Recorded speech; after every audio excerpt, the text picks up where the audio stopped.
Welcome to Barrick's second quarter 2026 results presentation. At this time, all participants are in listen-only mode. As a reminder, this event is being recorded and a replay will be available on Barrick's website later today. I will now turn the call over to Emily Cheng, Vice President of Investor Relations. Please go ahead. Thank you and good morning, everyone. We hope you've had an opportunity to review the press releases issued before the markets opened this morning. The presentation deck we'll review is also available to download on our website.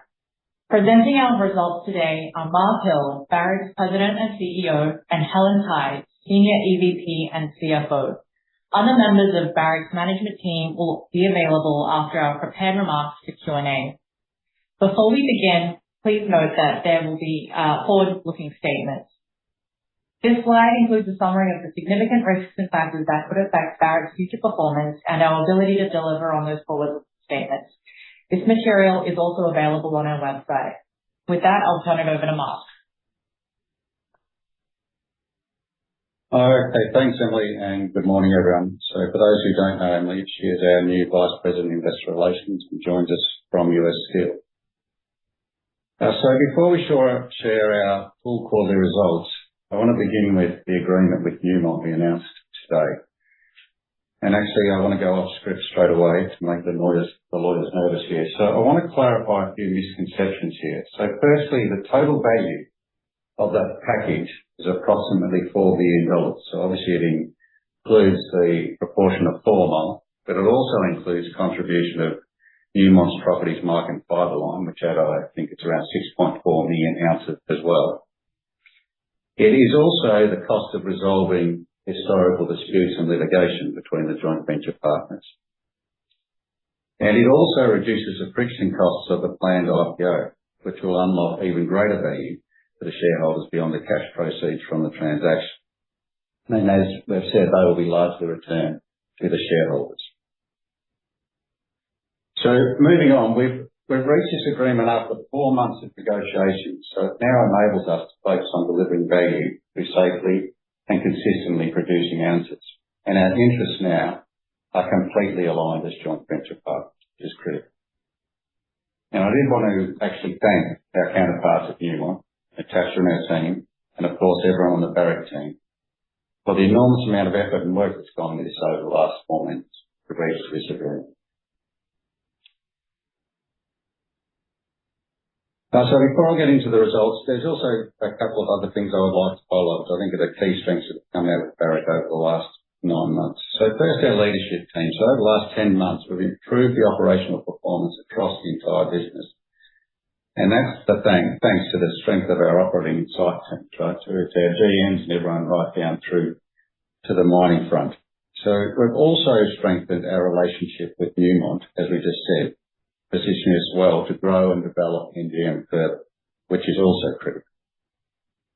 Second, with the IPO, we're building the only major American pure gold company with high quality, long life assets.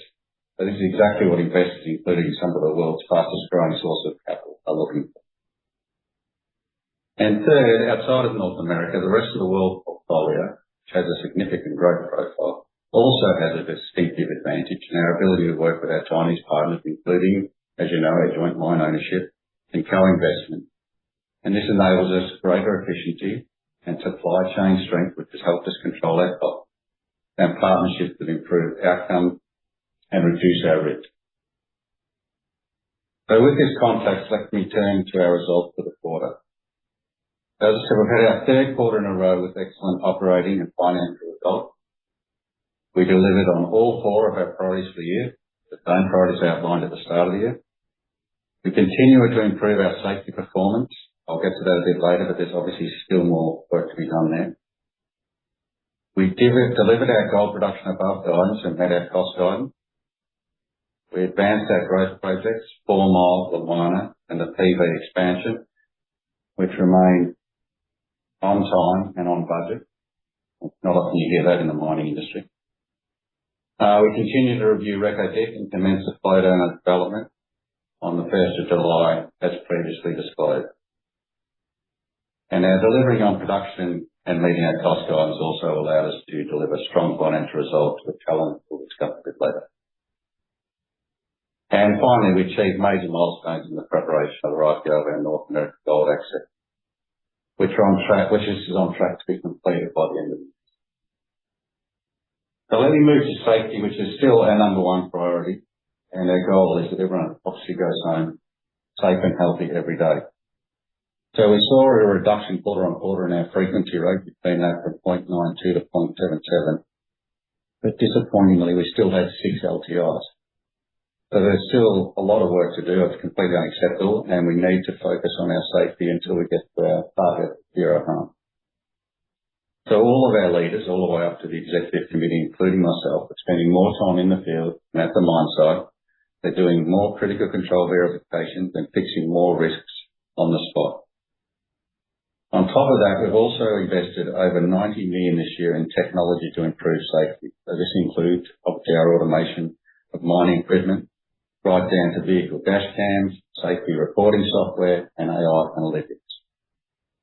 And we're also working hard to engineer out as many safety hazards as possible. So turning to our Q2 highlights, actually before I start on the Q2 highlights, one other thing I'd like to clarify is our earnings with 82 cents, adjusted earnings 82 cents per share, is in line with the Bloomberg consensus. I know there's some media out there this morning that says it's not, that we missed, but I'm not sure what the source of that is.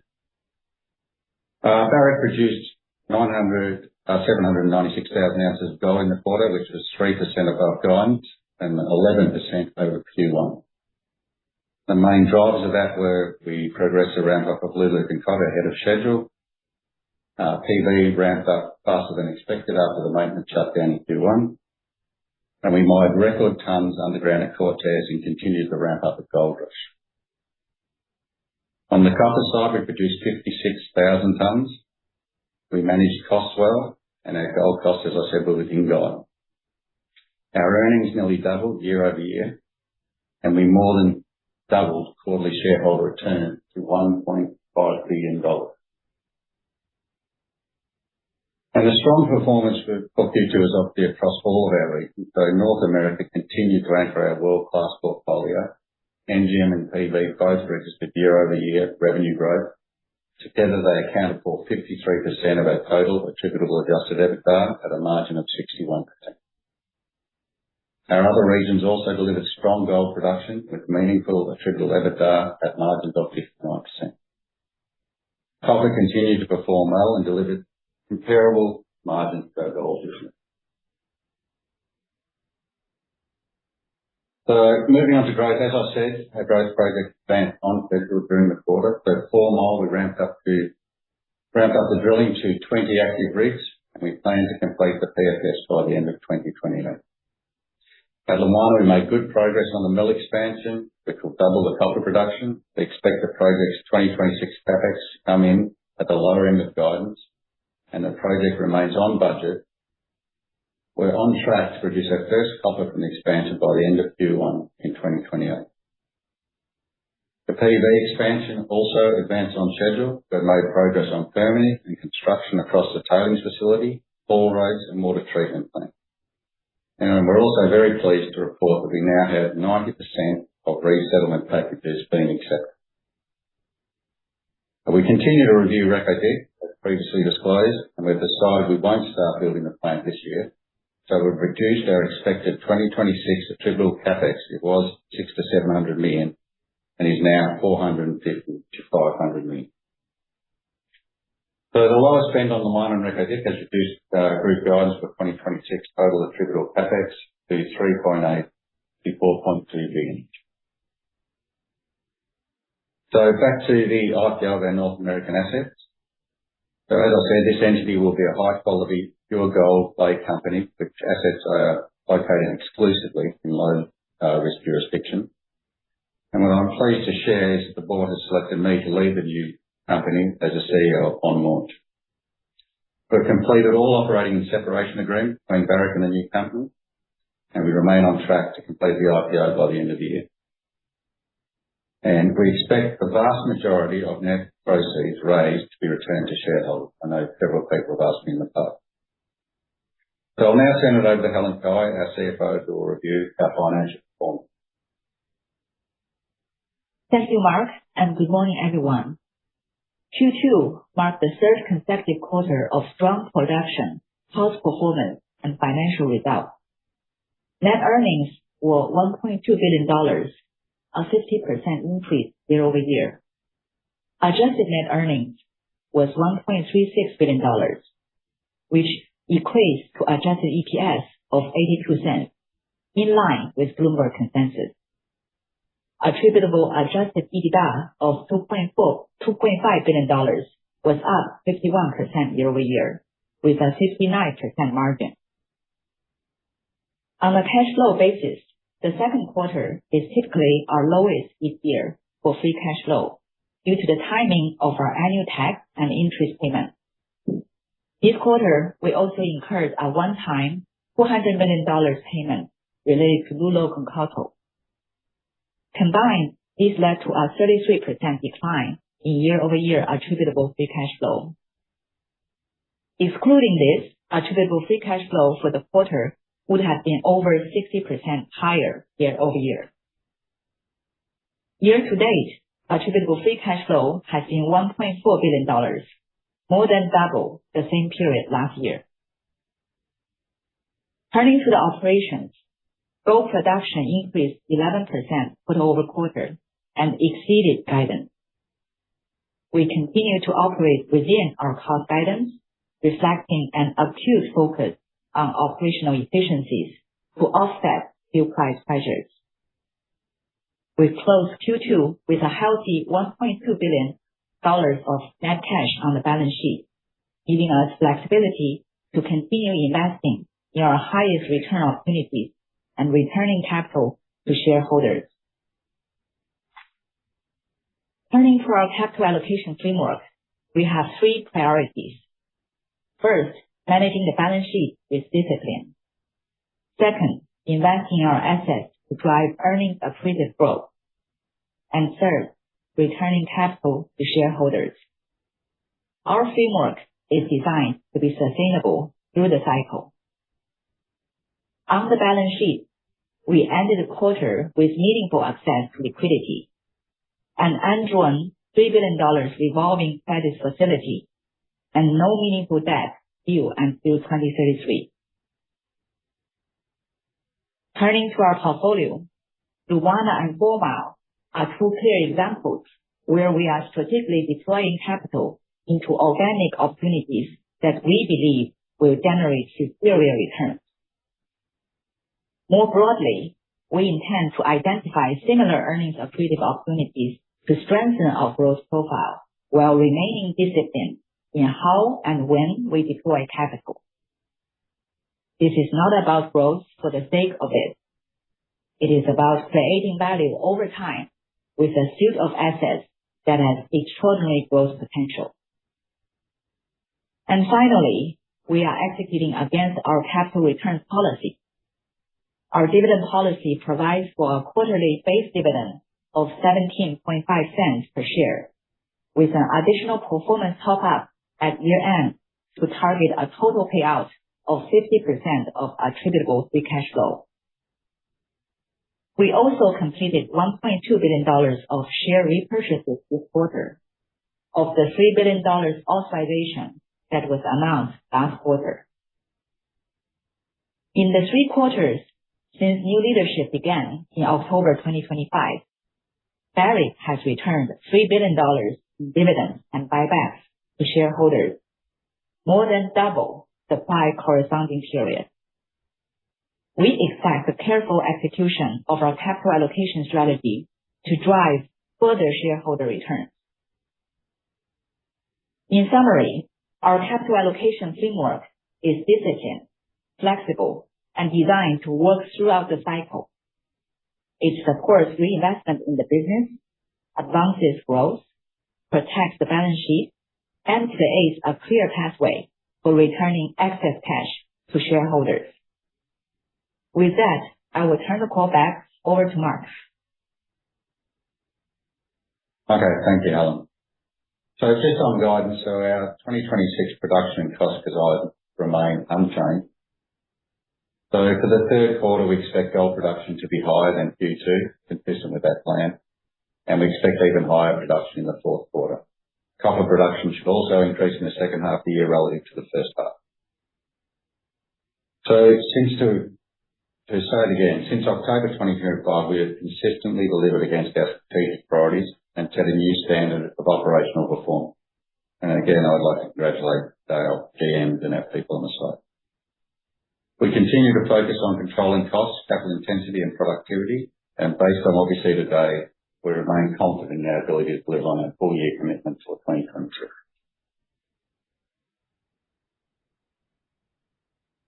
So just a couple of things to conclude.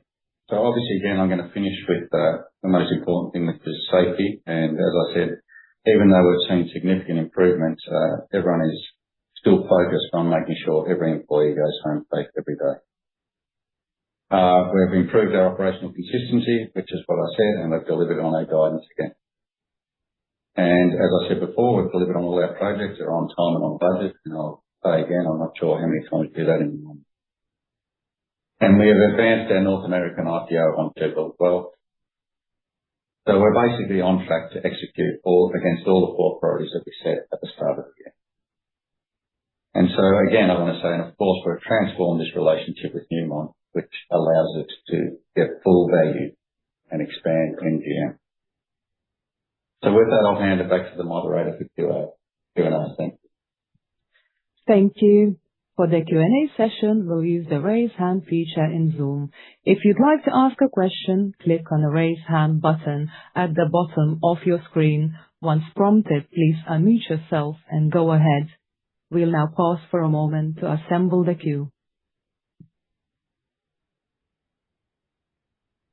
Our first question comes from Josh Wolfson with RBC. Your line is open. Please unmute and go ahead. Thank you very much, operator. And thank you, Mark, for those introductory comments and some of the numbers that were provided. I'm wondering if you can maybe break down more of the information behind the different values that would have been attributed to the agreement components. So I guess, what would have been Mike and Fiberline within that 1.95 billion, and then perhaps what the adjustments would have been to the prior disputes. Thank you. Okay, so Josh, just to be clear, I'm not going to break it down. So on the prior disputes, I mean, I can't give a number on that. We would have had to go through a process to actually get to that number. So we just got to where we are. And then on the structural changes, I mean, now that we have this agreement done, we're actually going to go away and optimize this structure for the IPO. So as you can imagine, that's a bit of a work in process. But the overall value that we had on the table when we ended this discussion was about $4 million as I highlighted. And just one other thing, Josh, the thing I want to highlight is since I started this job, NGM has a lot of opportunity. I mean, you know the assets well, and I'm sure you agree with that.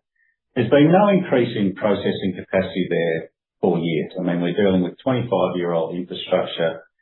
And then we have something like 4 Mile that comes in, which is a world-class asset. And the answer is that we're just going to feed that through the current infrastructure and delay the other ounce, which anywhere else in the world, if you found that number of ounces, you would be wanting to bring that in early. So, my discussions with Natasha and Newmont right from word go was how do we get this together so we can optimize NGM? And by optimize, I want to look at increasing processing capacity. I want to stop trucking ore all over the state. And the only way I can do that is if we combine all these assets now and work together to see if we can justify a roaster or an autoclave and what we need to build, what infrastructure we need at Cortez, to process 4 Mile and Goldrush, get our cost structure in place and increase our overall ounces. So where we've landed now, at least we're in a position, in my view, to add a lot of value very quickly without getting into these disputes about allocation of resources. And obviously, Josh, there'll be a lot of synergies as well, because we're just going to use the same team, we're going to combine them all together, all the same equipment, and we can advance this a lot quicker. And that was obviously my ultimate goal. Great. Thank you for that detail. Just a follow-up question, with this resolution now completed, is the company considering a different structure in the IPO versus the 10-15% minority that was historically reviewed? And could you go larger? And, if the company went larger, or under what circumstances would there be a shareholder vote? Josh, it'll still stay at 10%. I don't see any of that, just the way the company is structured. Anyone correct me? Yeah, sorry, it's George speaking. That's exactly it. I think it's just a matter of looking at the structures that we started looking at right at the beginning, comparing it to the current structure, because they might see friction costs within that, and also look at where it's domiciled, et cetera. So there's all these things that we need to go back and look at now that we have the agreement for 3 months. And again, as Mark said, that's where the value comes as well. We have this flexibility and optionality. Great. Thank you very much. Thanks, Josh. Our next question comes from Tanya Jakusconek. Your line is open. Please unmute and go ahead. Good morning. Can you hear me? I can hear you, Tanya. How are you? How are you? Houston, we've made contact. This is awesome. Congratulations on your new role. So I have 3 questions. Thanks very much. If I could. The first one is just coming back to Josh's question. Should we be thinking, Mark, that it was $4 billion of the Newmont assets plus dispute, plus the $2 billion that is the top-up for a total of $6 billion? Is that how I should be thinking about the price paid? No, Tanya, it's $4 billion total pay. Oh, okay. All right. Thank you for that. And should I be thinking about the cash that Newmont is paying for this? Is this going to be part of the cash coming into the IPO, or would this $2 billion be cash that is going to be potentially used for share buybacks and or the top-up dividend at the end of 2026, sorry. Okay, sorry, you're very hard here, but Tanya, I think if I got the question right, so the cash we get back would be the majority of it will return to shareholders, correct? Okay. And then my final question, Mark, just for some of the processes for this IPO still. You mentioned that you've done your separation agreements. I think everything has been filed with the SEC, the technical report. What are we still waiting for? Is it just approval from the SEC, filing the 3.5-year financials, completing the new board? Maybe just the process of what we need to go for this to go live. Thank you. Actually, Tanya, let me hand it over to George. He's more up to date. So I would say we're actually very close, but like I said, now that we have this agreement with Newmont and their consent, one of the things we want to do is go back and look at how, previous structures and compare that to what we have today. So we just want to go do that and make sure we do our diligence and understand the impact of that, because we think there are big savings there. So that's where we are at the moment. Okay. Thank you. Thanks, Tanya. Our next question comes from Lawson Winder with BofA Securities. Your line is open. Please unmute and go ahead. Thank you very much, operator. And hi, Mark. Good morning to you and the team. Very nice operational. Congratulations on that. Just a couple of questions. So to follow up on 4 Mile, I noted that the PFS is still on track for completion in 2028. However, with it now vended into NGM, is there any scope to speed up development and potentially have the asset in production earlier than what the initial PEA had indicated, or around sort of early 2030s? And then, so that's the first question. Okay. So thanks, Lawson. Look, obviously my intention is to accelerate this as fast as possible. And now that as we've got through this process, I think that allows us to accelerate it for sure. Now, we're still going to be limited by family timelines and things like that. But where I think we can really advance it is on the processing side as well, right? Because I'm going to advance that, and I've already talked to Natasha about, we're going to advance that all in parallel with while we're driving those declines and doing this drilling. So it may not come on earlier, but hopefully when it comes on, we'll be able to ramp it up a lot quicker and to actually a higher production target. That would be my target. Okay. Very helpful. Thank you, Mark. And then maybe I could jump to the IPO. So after the initial minority interest is spun out, I mean, at this point, have you changed your thinking on what could come after? So I think you had indicated previously that it would just be an initial minority interest IPO and that would be it. Is there any thought to eventually IPOing 100% of BNA at this point?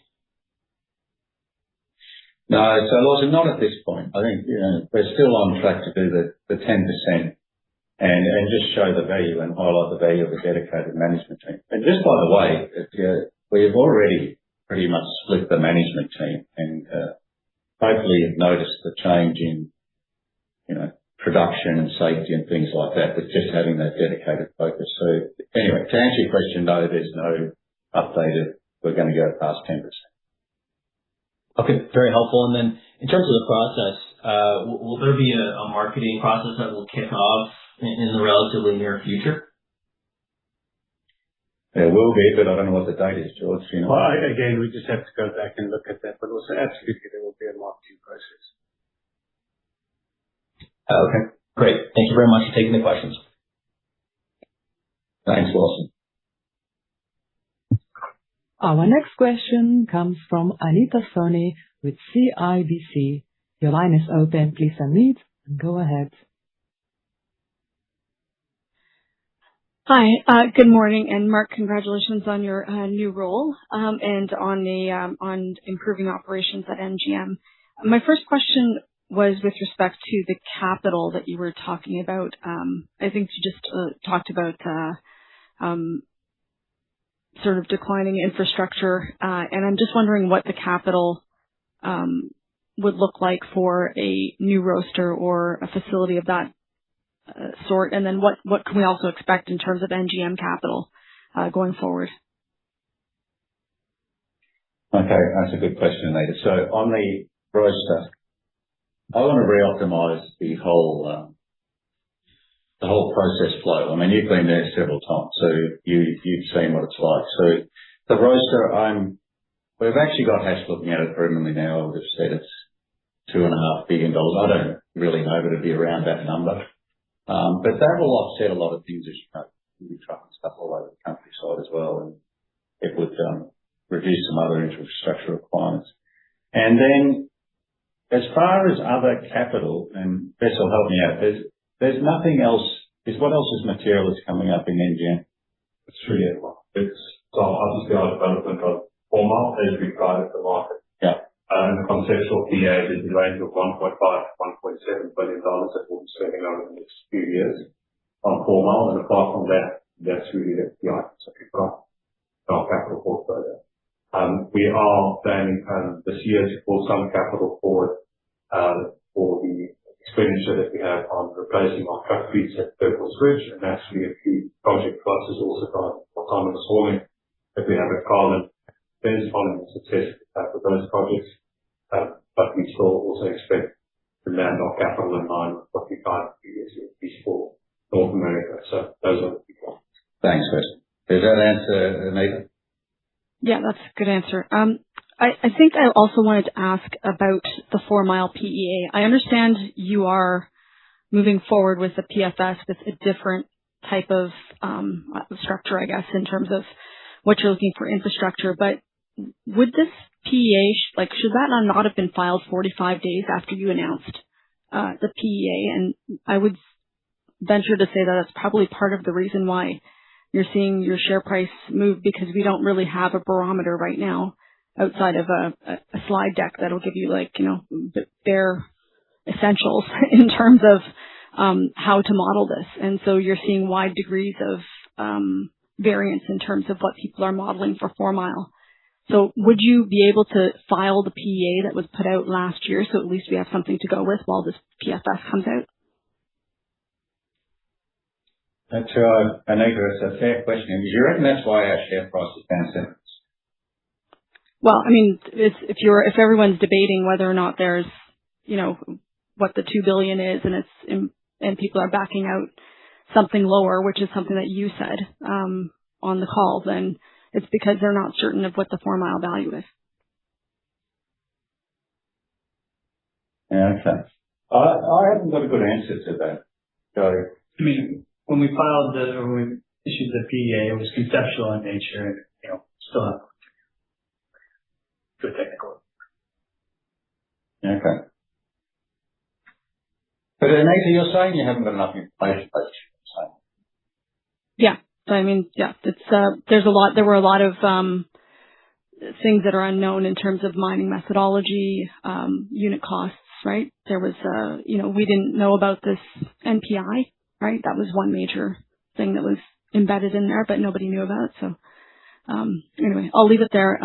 I also just wanted to ask in terms of sorry, Anita, let me just yeah. Let me just so we will take that away, right, and see how we can do a better job. And I understand what you're asking, so I'll work something out and come back. Okay. And I wanted to try one last time on the fiber line. And Mike, can you give us some round numbers in terms of what that would add to the equation? I'm assuming, and by the math, I would assume that you're, so Newmont is paying in for 4 Mile, but they're also exchanging their, you guys are reciprocally paying for their 38.5% of 4 Mile and Mike. And so it's a net, it's like, I guess it's 61.5% that they're vending in of those specific assets to get to a collective $4 billion. Is that the right way to look at it? Yeah, so the right way is just we're paying for 61.5% of Mike and fiber line and those others, and that other settlement amount, which we're certainly not going to get into. Look, Anita, we agree we were just going to go out with a number, and that was what it is. So look, sure. I apologise, but no, I can't give you that right now. Okay, all right. I guess with the IPO coming up, people are trying to understand what that significant component of 4 Mile is. So any additional information would be helpful. Thank you. I'll leave it there.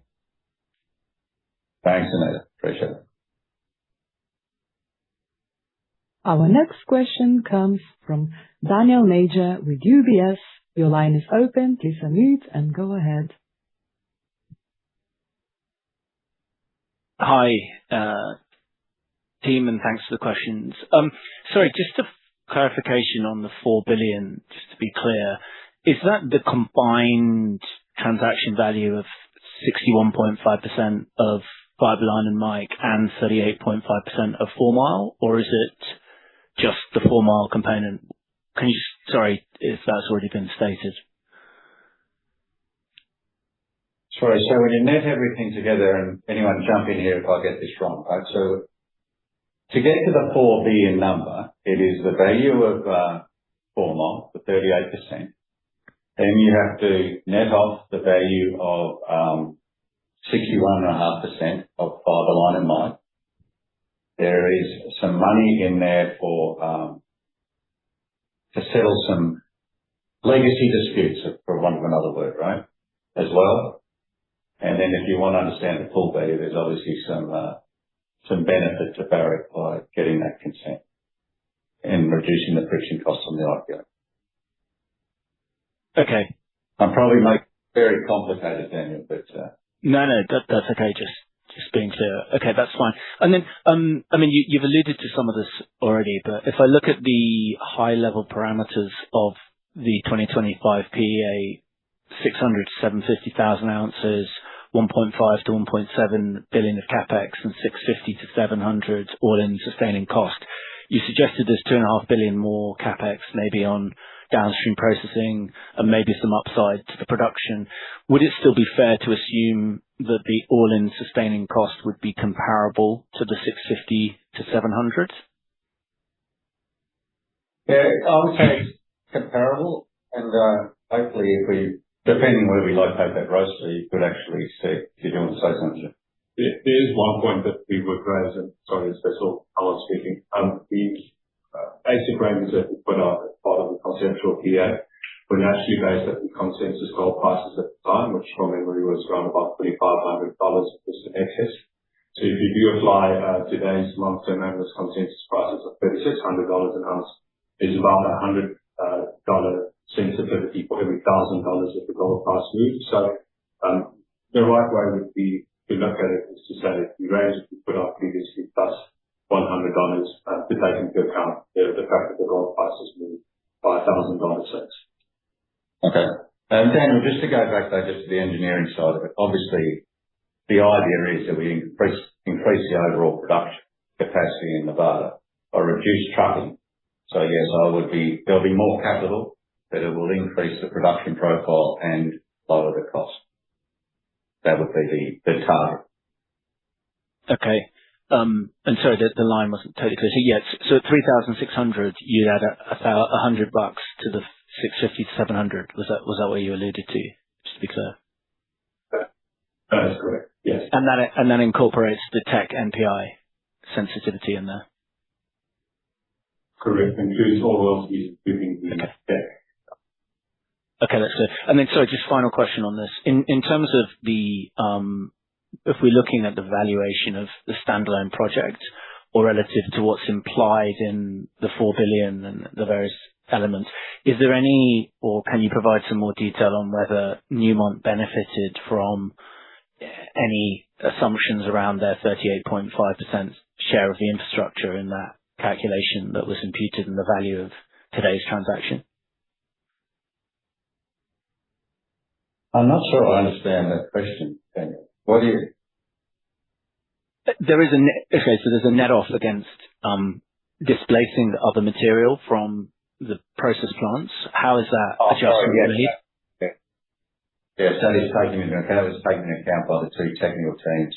By the way, the two technical teams, one from Newmont and one from Barrick, sat down with the model for and all of the data and went right back and took all of that into account when we came up with the figure. Okay. Thank you. And maybe just one more if I could. You've obviously, I guess, Mark, you're going to be leading the IPO vehicle. Can you give us any indication of how advanced you are in recruiting for senior management positions in the parent company?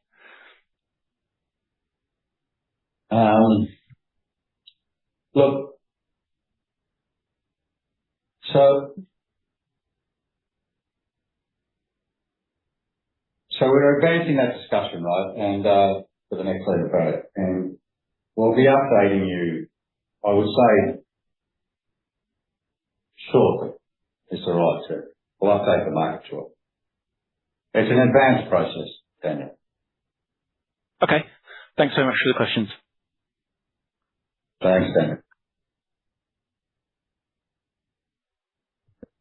Our next question comes from Bennett Moore with JP Morgan. Your line is open. Please unmute and go ahead. Hey, good morning, Mark and Helen. Congrats on the strong quarter. Thank you for taking my question. I want to pivot to a slightly different topic here. I'm wondering if you can discuss in more detail ramp plans for Loulo-Gounkoto, specifically in regard to the push into open pit ore, what sort of capex may be required to support this, and your risk appetite to do so. Okay, thanks, Benny. I'm going to hand that over to Post.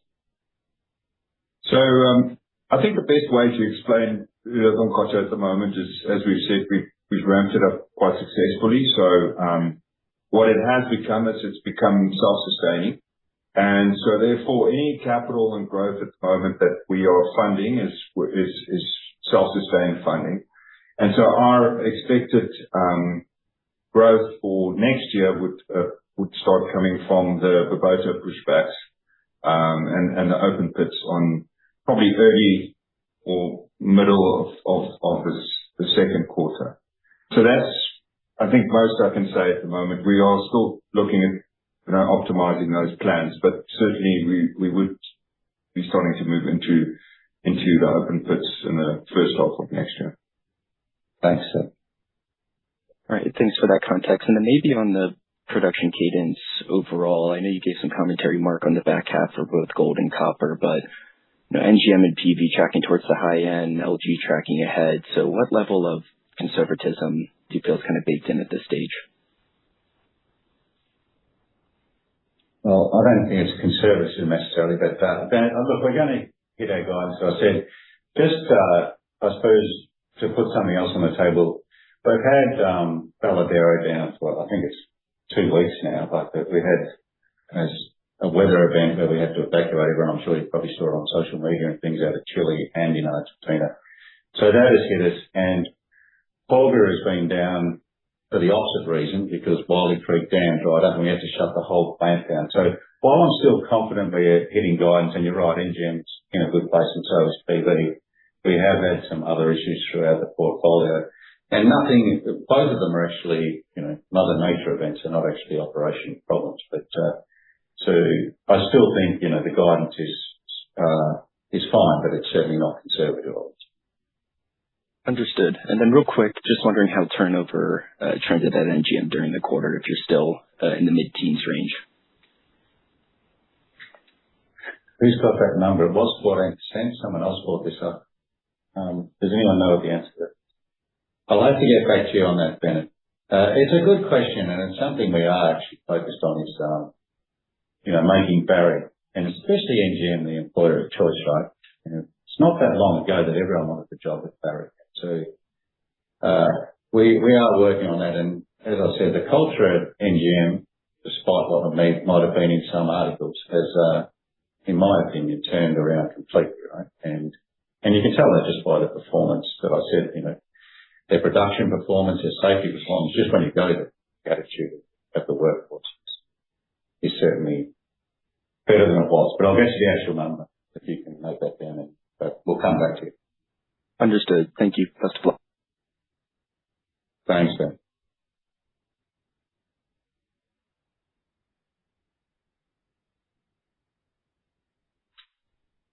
Our next question comes from Matthew Murphy with BMO Capital Markets. Your line is open. Please unmute and go ahead.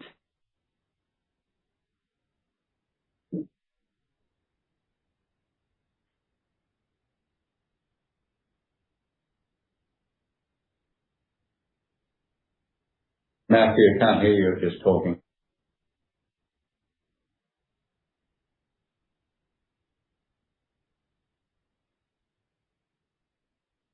Matthew, can you hear us?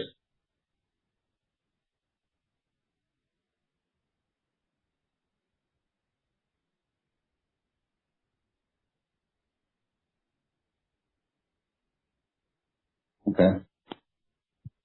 Our next question comes from Bob Brackett with Bernstein Research. Your line is open. Please unmute and go ahead. Good morning. A broader question, then maybe I'll follow up with the NGM. The broader question would be, if I think about the ex-North America business, is there anything you're contemplating in terms of portfolio management on that asset base? And is that going to be slowed down by the IPO process? Well, Corey keeps telling everybody. Sorry, Bob, just explain that to me a bit more. What do you mean by that? So think of all of the assets you have. There is a lot of natural partners or natural owners of some of your assets that sit outside of North America. Does the North America IPO process sort of take all of your attention, and therefore we shouldn't expect a lot of portfolio management for the non-North American businesses as we proceed, say, into the year end or early 27? Well, look, actually, so Bob, the rest of the world portfolio is actually one of our biggest growth things. We talk about NGM a lot, but actually just at our recent board meeting, actually, we had a whole session on growth for the rest of the world because of the potential you've seen what's going on at Lumwana and even around Kibali and what we can do there. So the current plan is actually grow the rest of the world, and that's what the focus will be. And Stephen, if you want to enter in and say. I think you've covered it, Mark. I think the most important thing on the rest of the world is that, firstly, we are looking how we can best optimize that portfolio, and in terms of what Mark suggested around the partnerships that we're able to leverage.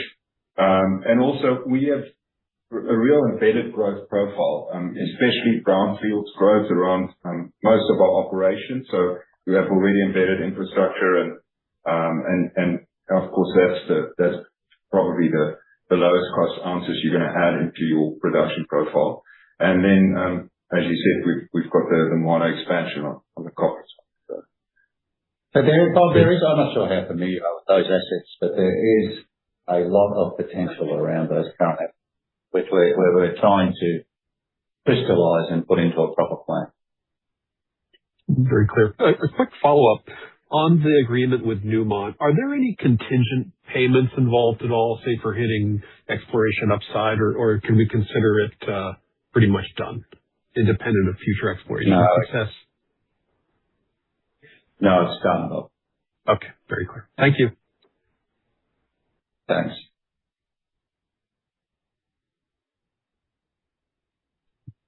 Our next question comes from Stephen Green with TD Cowen. Your line is open. Please unmute and go ahead.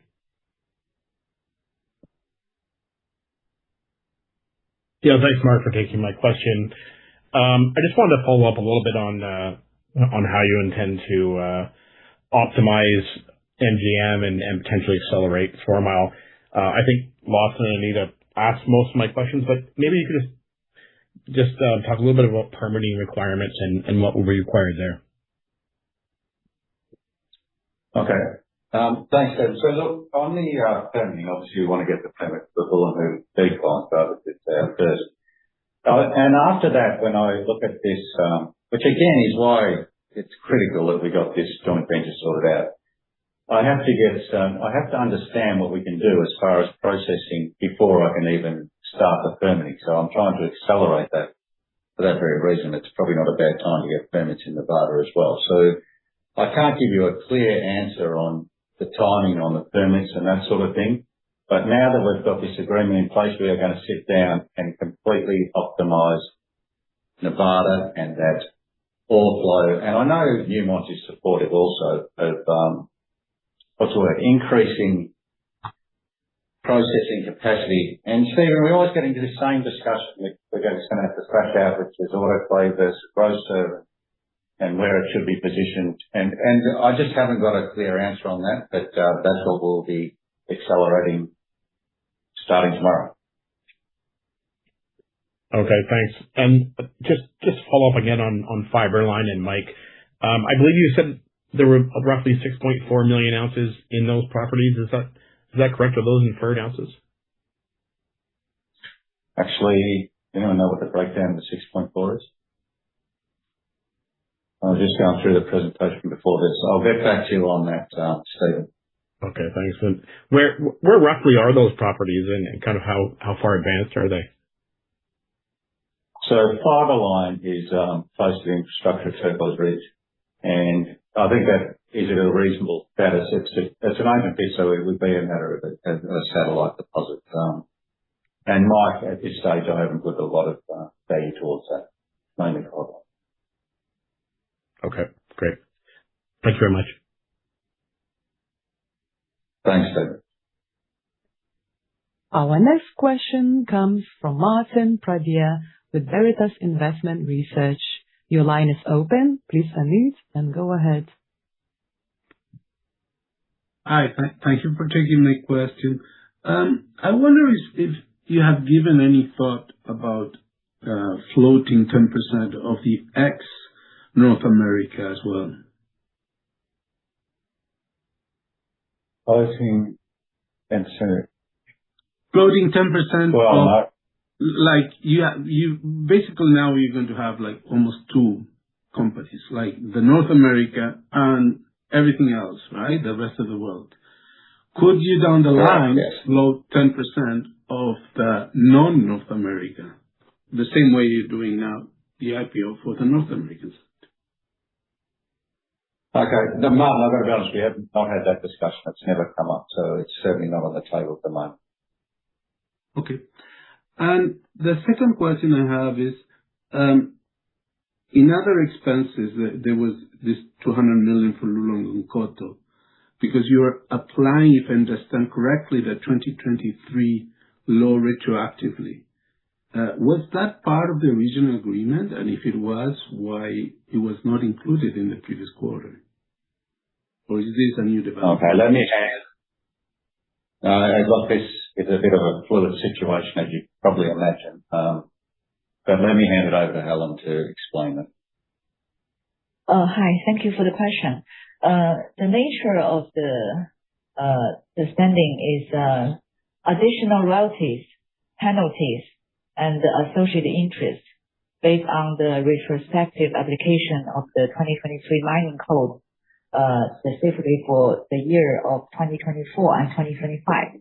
So previously, we had already settled anything related to 2023 and earlier years, but this is specifically for the 2024 and 2025.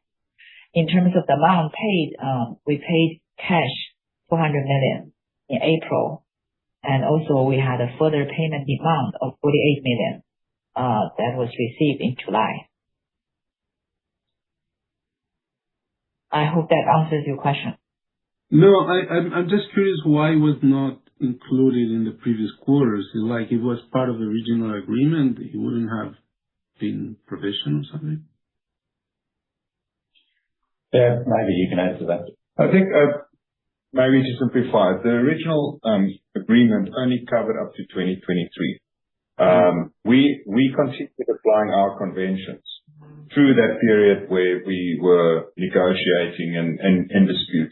We still applied our original conventions. And so this was effectively, as per the agreement, it only applied the retrospective application to 2023, and therefore we had to do a reconciliation with the government for 2024 and 2025. And this was that payment, effectively. Okay. That's very clear. Thank you. Thanks, Martin.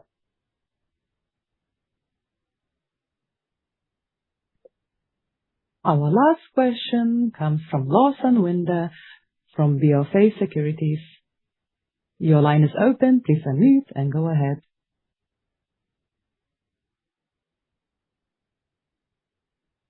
Yeah, thank you very much, operator. Thank you for taking the follow-up. I'll try to make this really quick. So one, you noted the revisions to the NGM joint venture agreement. Can you give us a little bit more color on the extent to which this would give Newmont additional say in various aspects of the operations, including the release of technical reports and whatnot? Whatever detail you're able to disclose, I think would be very helpful. Well, I think there's a couple of things. Firstly, just as a general thing, it's not actually in the joint venture agreement, but the way we've approached this is completely different. Obviously, Newmont will have access to whatever information and the site, and we've already done that with Francois and now with David, their technical lead too. And then they come and give any feedback they can and any suggestions, which is always helpful.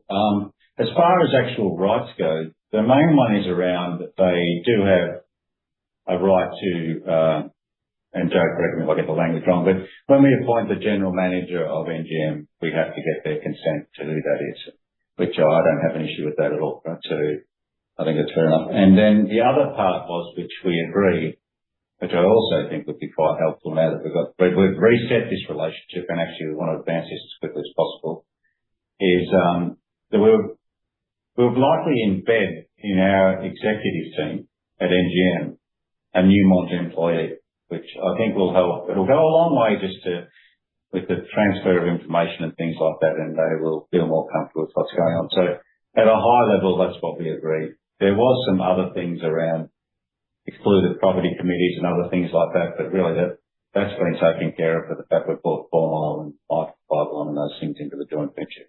So it's probably less relevant. Okay, that's very helpful. And if I could follow up on the question about the CEO search for Barrick Mining parent. Can you share with us if there's a preference between an internal or external candidate? Well, my preference is always internal, but at this stage, we haven't got to that conclusion yet who it is. So there's internal and external candidates. That's all I really can say. My preference is obviously internal. Okay, great. Thanks very much, Mark. Thanks a lot, Loz. I will now turn the call over to Emily Chin. Excellent. Thank you. I just have an emailed question that I'd like to read out. So given some feedback from shareholders, are you considering a spin out of North America to existing shareholders rather than an IPO structure? So shares of Nevada and PV are distributed to current shareholders rather than diluting existing holders. Okay. Who asked the question? Daniel. So, no, Daniel, like, so a lot of people ask that question, so the short answer is no. Anything else, Emily? That's it. Thank you. I'll turn it back to the moderator. Thank you. Thank you. That concludes our event for today. You may now disconnect.